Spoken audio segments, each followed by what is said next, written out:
Assalamualaikum warahmatullahi wabarakatuh. Perkenalkan, nama saya Nurul Nadira. Saya dari kelas 11 Agama 1, Mapel Tugas Sejarah Indonesia, Sekolah Man 1 Kampar. Pada materi kali ini, kita akan membahas peristiwa seputar Proklamasi Kemerdekaan Indonesia. Proklamasi kemerdekaan adalah peristiwa yang sangat penting bagi bangsa Indonesia. Proklamasi menandakan bahwa kita sudah merdeka dari penjajahan. Peran dan jasa tokoh-tokoh pejuang kemerdekaan sangatlah besar, khususnya dalam penyusunan dan pembacaan teks Proklamasi Kemerdekaan Indonesia. Bagaimana kisahnya? Yuk kita simak bersama-sama.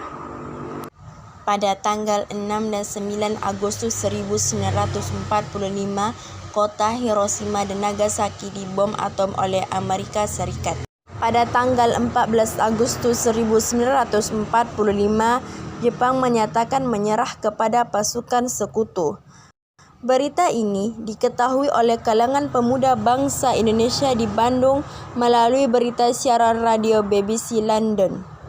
Pada tanggal 15 Agustus 1945, Insinyur Soekarno dan Dr. Randus Muhammad Hatta baru kembali ke tanah air. Setelah memenuhi panggilan Panglima Jepang untuk Asia Tenggara, yaitu Marsikal Terauchi di Vietnam. Dari sinilah terjadi perbedaan pendapat tentang proklamasi kemerdekaan Indonesia. Golongan muda ingin proklamasi kemerdekaan Indonesia dilaksanakan secepatnya, karena hal ini merupakan hak rakyat Indonesia tanpa perlu bergantung pada negara atau bangsa lain. Sedangkan golongan tua tidak ingin terlalu berburu-buru, karena golongan tua menginginkan kemerdekaan Indonesia harus dilakukan secara terorganisir. Misalnya dengan pernyataan dari bangsa-bangsa lain dengan melampirkan tanda tangan. Perbedaan pendapat ini yang membuat golongan muda melakukan penculikan terhadap Soekarno-Hatta yang termasuk golongan tua pada saat itu. Pada tanggal 16 Agustus 1945, sejumlah pemuda dari Perkumpulan Menteng 31 yang dikomandoi oleh Soekarni, Wikana, dan Khairul Saleh membawa Soekarno dan Hatta menuju ke Rengas Dengklok. Hal ini dilakukan agar mereka jauh dari pengaruh pemerintah menuju ke Rengas Dengklok. Hal ini dilakukan agar mereka jauh dari pengaruh pemerintah pendudukan Jepang.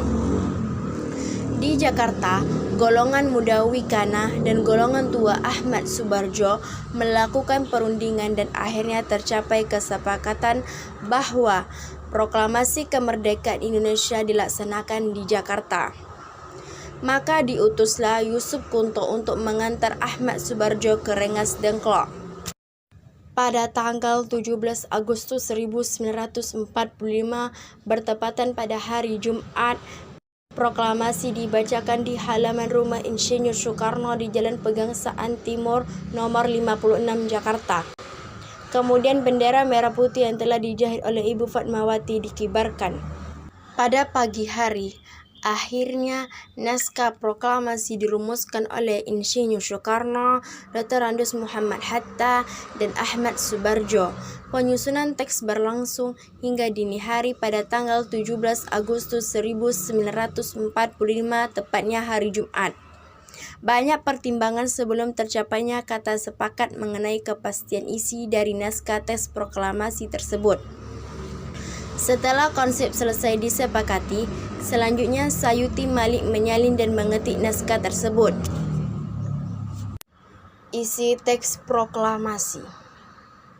Proklamasi.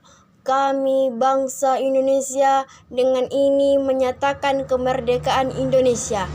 Hal-hal yang mengenai pemindahan kekuasaan dan lain-lain diselenggarakan dengan cara seksama dan dalam tempo yang sesingkat-singkatnya. Jakarta, 17 Agustus 1945, atas nama bangsa Indonesia, Soekarno-Hatta. Waktu Indonesia mengumumkan kemerdekaannya pada tanggal 17 Agustus 1945, maka seluruh masyarakat Indonesia sangat senang karena mereka sudah terlalu lama dijajah oleh beberapa negara seperti Belanda dan Jepang. Bukan hanya senang, tetapi bangsa Indonesia juga mendapatkan semangat kemerdekaan yang tinggi yang dilandasi dengan rasa keberanian untuk mengambil keputusan dan membela kebenaran. Demikian penjelasan materi tentang Proklamasi Kemerdekaan Republik Indonesia dan isi teks proklamasi.